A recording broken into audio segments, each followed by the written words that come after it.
있습니다. 예. 오늘 말씀은 성막을 지으라신 하나님의 명령을 수행하는 과정에서 성막을 어떻게 지을 것인가라고 하는 그 양식이 필요하겠죠.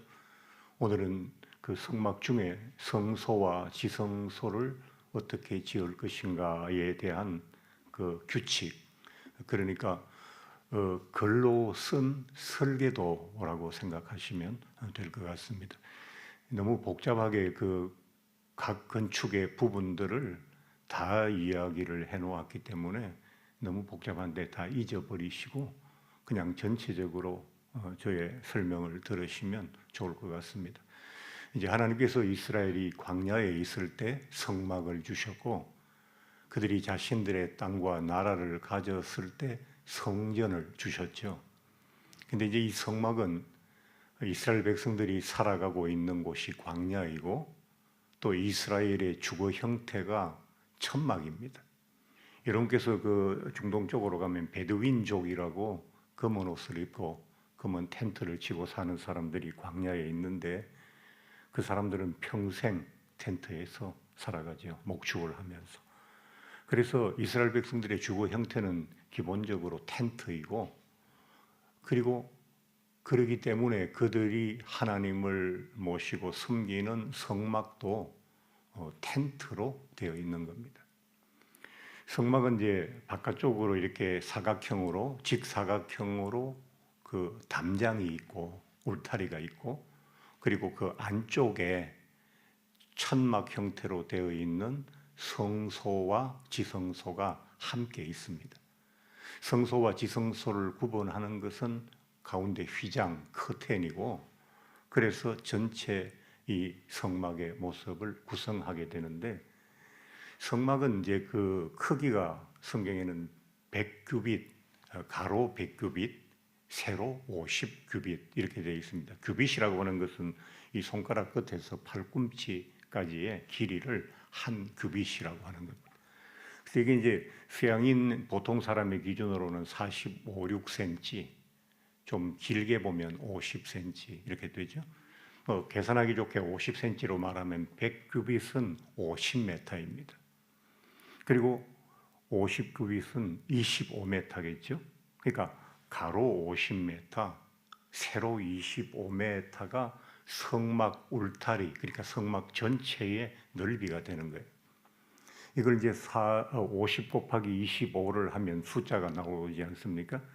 이제 그걸 3.3으로 나누면 우리는 아파트 이런 거 다 평수로 하니까, 뭐 건축은 다 우리가 평수로 계산을 하니까 평수가 이해하기 쉽겠죠. 그렇게 계산을 하면 성막은 한 300평에서 320평 정도 됩니다. 그러니까 아주 큰 게 아닙니다.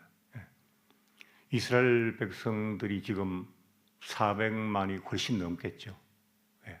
또 그동안 자손들이 생겼을 테니까.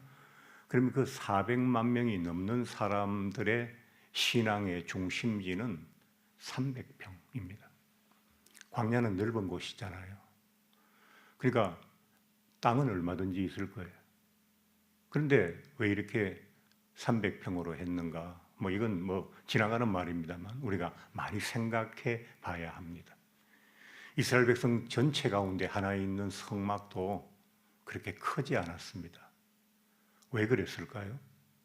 그 광야에서 이스라엘 백성들이 성막을 짓기 위해서 치루어야 할 물량, 그리고 거기에 들어가야 할 여러 가지 이런 것들을 생각해서 부담되지 않도록 하나님께서 최소한의 설계로 그들에게 주셨던 거죠. 성막은 이제 그렇게 울타리가 있는데, 이 울타리는 60개의 기둥을 세워서 그 기둥 사이를 세마포라고 하는 천으로 다 울타리를 한 거예요. 캠핑할 때 글램핑을 하잖아요. 그런 데 가면 왜 다 천막으로 이렇게 돼 있지 않습니까? 그렇게 천막으로 돼 있는데 울타리도 천막인 거예요. 그리고 그 울타리의 높이는 5규빗, 그러니까 5, 25에서 2.5m 정도의 높이가 되고요. 그리고 이제 그 안에 오늘 본문에 나와 있는 성소와 지성소가 텐트 형태로 되어 있는데 벽은 약간 컨테이너 모양처럼 그 조각목이라고 하는 나무로서 크게 썩 좋은 나무가 아니죠. 그래서 약하고 이제 이런 나무니까 그 나무에다가 금을 씌워서 이제 그걸 벽체로 해서 이렇게 성소와 지성소를 만드는데 사이즈는 얼마나 되느냐 하니까 그게 길이가 30규빗, 폭이 10규빗이에요. 그럼 39규빗이면 5, 35, 15 아닙니까? 10규빗이면 5죠. 그렇게 곱하면 5, 25로 75제곱미터가 되는 겁니다. 그걸 3.3으로 다시 나누면 성소와 지성소의 넓이는 20평에서 21평 정도 나옵니다. 우리 지금 이 예배당 요 예배실 면적이 50평 정도 되니까 요거 절반 정도밖에 안 되는 거죠. 그게 성소와 지성소를 합친 겁니다. 근데 성소와 지성소가 이렇게 길쭉하게 있는데 가운데 휘장이 천막이 내려와서 안쪽은 지성소고 바깥쪽은 성소가 되는 거죠. 근데 그럼 지성소의 넓이는 얼마가 되느냐? 10규빗, 가로 10규빗, 세로 10규빗 이렇게 되어 있습니다. 그럼 10 곱하기 10 해서 그 면적을 해보면 30규빗에 10규빗인데 10규빗에 10규빗이니까 3분의 1 면적이잖아요. 전체 면적에. 그럼 맞게 전체 면적이 20평, 21평이라고 치고 3분의 1이면 지성소의 면적은 7평 정도 되는 거예요. 그리고 이제 성전은 전체적으로 이렇게 쭉 되어 있고 그러니까 100규빗, 50규빗으로 큰 틀을 잡아서 울타리를 쳐놓고 이 성소와 지성소는 20평이니까 300평에 20평 같으면 건물 대지에 비해서 건물 넓이가 평수가 되게 적잖아요. 그걸 이렇게 서쪽으로 이렇게 밀어서 성전이 있고요. 그다음에 이제 그 성전의 지붕은 그 뭐 해달이나 혹은 수양이나 이런 가죽으로 뭐 이슬이라도 혹 있을 수 있으니까 하고, 그리고 이제 그 안쪽에 있는 뭐 홍색, 청색, 자색 이런 실을 가지고 천을 짜는 거죠. 그러니까 일종의 카페트 같이 되는 거죠. 그걸로 이렇게 이제 휘장을 해서 가리고 또 지붕도 삼겹으로 이렇게 청청이 해서 이렇게 이제 성전이 구성되어 있고요. 성전의 마당에는 들어가면 그 번제단이 있고요. 번제단은 뭐냐니까 큰 석쇠예요.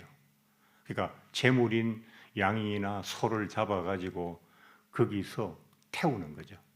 우리는 이제 야외에 나가면 큰 이 석쇠를 걸어놓고 바베큐를 하잖아요. 그런 것처럼. 그런데 이제 거기 성전에서는 고기를 태우는 게 아니고 내장이나 기름 같은 거, 제사장들이 먹을 수 없는 거, 사람이 먹으면 몸에 나쁜 건 태워서 번제단에 태워서 드리고, 고기는 제사장의 양식이 되는 그런 번제단, 제물을 태우는 번제단이 있고, 그 다음에 조금 더 나가면 그 번제단에서 제물을 태우는 과정에서 뭐 제사장의 손이나 뭐 이렇게 더러워지겠죠. 그걸 씻을 수 있는 물두멍이라고 해서 물을 담아 놓은 그릇이 있습니다. 그리고 이제 성전의 출입구는 그 성막, 그 성소와 지성소, 그러니까 먼저 성소를 들어가겠죠. 성소를 들어가서 천막으로 가리워져 있고 그 천막을 열고 들어가면 지성소거든요. 근데 그 성소의 문은 동쪽으로 하나만 나 있습니다. 그리고 성소 안에 들어가면 20평, 아까 7평 뺐으니까 한 4평 정도 되겠죠. 그 안에는 오른쪽에는 떡상이 있습니다. 떡을 진설해 놓는. 그리고 왼쪽에는 촛불을 켜는 등대가 있습니다. 그리고 그 앞쪽에 가운데는 향을 피우는 향로, 향단이 있습니다. 향을 놓는 단이 있는 거죠. 그리고 이제 그 휘장을 열고 들어가면 지성소입니다. 지성소는 아무나 들어갈 수 없습니다. 대제사장만 먼저 자신을 속죄하고 들어가는데 그냥 들어가면 지성소에서 죽습니다. 제사장은 에봇이라고 하는 지금의 카톨릭 사제들 왜 흰 옷 입고 머리에 모자를 쓰듯이 약간 그런 옷을 입는데 이제 사제들 뭐 추기경이나 이런 분들이 그때 그런 옷을 본딴 것 같아요. 보석도 달려 있고 방울들도 달려 있습니다. 근데 제사장이 이렇게 들어가서 지성소에 들어가면 이제 제사장만 들어가는, 대제사장만 들어가는 거죠. 그 지성소는 닫혀 있으니까 바깥에서는 알 수가 없습니다. 성소까지는 다른 제사장들이 들어가지만 지성소에는 들어가지 못합니다.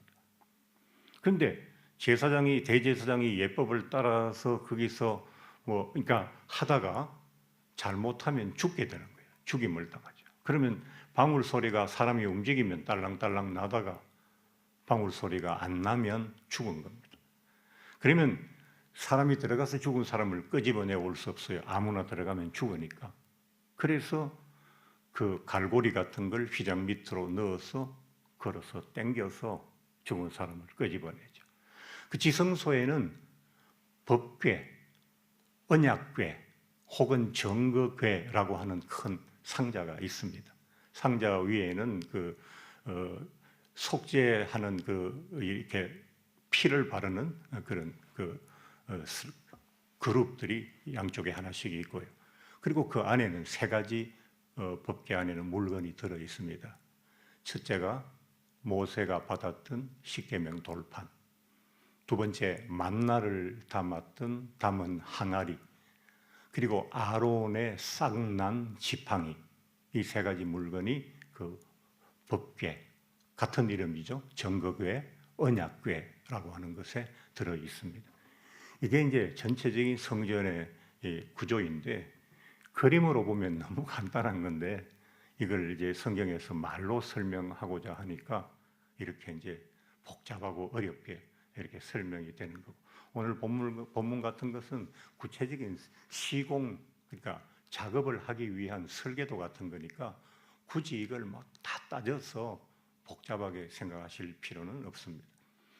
이제 그러면 시간이 좀 됐네요. 그 성전의 의미가 뭘까? 이 성막을 주신 이 의미가 뭘까? 첫 번째는 이스라엘 백성들이 이런 광야에 황량한 곳에 있지만 하나님이 이스라엘과 함께 계신다. 하나님의 임재의 상징이죠. 우리가 잘 생각해 봐야 됩니다. 이걸 그냥 구약에 성막이 있었고 그 성막은 하나님의 임재의 상징이다 이렇게 외우는 방식이 아니고 우리도 광야 같은 인생을 살아가잖아요. 이스라엘 백성들은 실제 광야에 살았고 우리는 광야같이 메마른 세상을 살아가요. 근데 우리에게 뭐가 있어요? 그때 그 광야에 이스라엘에게 성막이 있고 하나님이 그들과 함께 하신다는 상징이 있었던 것처럼 오늘의 이 광야 같은 세상을 살아가는 우리들에게도 하나님의 함께 하심이 있다 이 말입니다. 그건 이스라엘의 힘입니다. 이스라엘 농사도 할 수 없고 아무것도 광야에서 할 수 없고 하늘에서 내려주는 만나와 메추라기를 먹으며 살지만 하나님이 그들과 함께 계시고 그들은 그 광야의 밤에 추운 날씨를 견디기 어렵고 낮에 더운 날씨를 이기기 어렵지만 하나님께서 불기둥을 밤에 주시고 낮에는 구름 기둥을 주셔서 그들을 광야에서 살아갈 수 있도록 보호하셨습니다. 요즘 세상이 광야 같잖아요. 삶이 힘들고 지치고 어려울 때 하나님이 나와 함께 하심을 믿으시면 힘이 되고 광야와 같은 세상을 잘 살고 마침내 가나안에 들어가시게 될 줄로 믿습니다. 두 번째는 거룩성입니다. 거기는 하나님과 이스라엘이 함께 있는 곳입니다. 요즘은 뭐 그런지 모르겠습니다만 옛날에는 아버지의 사랑방이 있었습니다. 아무리 집이 시골에 옹석해도 어른들의 방이 있었죠. 그런 것처럼 하나님이 계시는 성막은 거룩한 곳이고 이스라엘 백성들이 살아가는 곳은 속된 곳이죠. 그 구별이 있는 겁니다. 그래서 성막은 필요합니다. 에덴 동산에 하나님의 거룩하심과 인간의 어떤 그 속됨이 있는 구별이 있었습니까? 있었죠. 선악과가 바로 이것은 하나님 침범할 수 없는 금기, 우리가 예전에 그 학교에 공부할 때 터부라는 말을 많이 쓰잖아요. 금기, 절대 건드려서 안 되는 어떤 그 영역, 그건 거룩하신 하나님의 영역. 그런 것이 이스라엘 안에 속된 곳에서 거룩한 것이 존재했었다는 거예요. 우리가 교회가 거룩한 곳이 되어야 하는 것은 뭐냐니까 우리 자신이 교회이기도 하지만 우리가 거룩해야 되는 것은 뭐냐니까 이 속된 세상에 그래도 거룩한 게 있다, 구별된 것이 있다.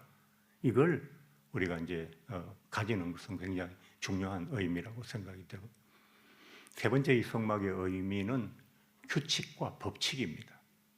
성막을 짓는데 너희들이 한번 너희 중에 애굽에 있을 때 건축도 하고 막 이런 거 많이 만들어 본 애들이 있을 테니까 너희끼리 의논해가 그냥 한번 지어봐. 이렇게 하신 것이 아니고 재료는 뭐 규격은 어떻게 어떤 모양으로 이걸 딱 법칙을 주셨어요. 우리가 하나님의 사람으로 살아갈 때 그냥 내 좋을 대로 사는 것이 아니고 말씀의 법칙대로 살아야 되잖아요. 법칙이 존재하죠. 또 하나 규칙이 존재합니다. 이렇게 지어진 성전 안에서 일반인들은 성전 뜰까지만 와라. 더 이상 들어오면 안 된다. 규칙이거든요. 죽지요. 이방인들은 이방인의 뜰이라고 또 따로 있었고요. 이거 나중에 성전에 가면 제사장들은 성소까지 들어오느라 지성소는 대제사장만 대속죄일에 자기가 먼저 속죄하고 피를 바르고 들어오느라 그 규칙이 있는 거예요. 규칙대로 우리가 또 하나님의 그 법을 또 예배를 드릴 때도 신앙생활 할 때도 법칙과 규칙에 따라서 잘 해야 그게 하나님이 받으실 만한 신앙생활이 되는 거죠. 마지막 네 번째로 이 성막은 예수 그리스도의 상징이고 오실 예수님의 상징이고 예표라고 합니다. 나중에 올 것을 미리 보여주는 거예요. 모델 하우스 같은 거죠. 아파트가 대단지가 들어오기 전에 모델 하우스가 먼저 대충 이런 식으로 실내는 되고 이런 식으로 배치될 겁니다. 미리 보여주는 것을 예표라고 합니다. 그러면 성막과 예수님이 왜 같은 것이냐? 왜 성막이 오실 예수님을 상징하고 있느냐? 성막은 뭐라고 그랬죠? 제가 하나님이 이스라엘과 함께 하신다고 그랬죠. 하나님이 자기 백성과 함께 하시죠. 예수님의 이름이 임마누엘입니다. 임마누엘의 뜻이 뭡니까? 하나님이 자기 백성과 함께 하신다.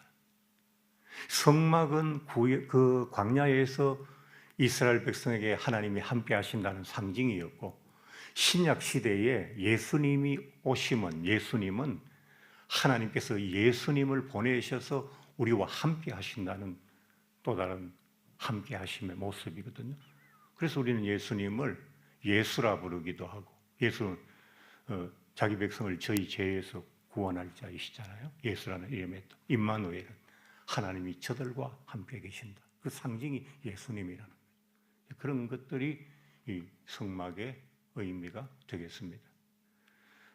말씀 속에는 씹으면 씹을수록 진한 의미가 그 안에 들어 있습니다. 여러분께서 이 새벽에 이렇게 나오셔서 여러분의 마음에 좋은 말씀을 많이 담으시면, 마음이 좋으면 좋은 삶이 나오고요.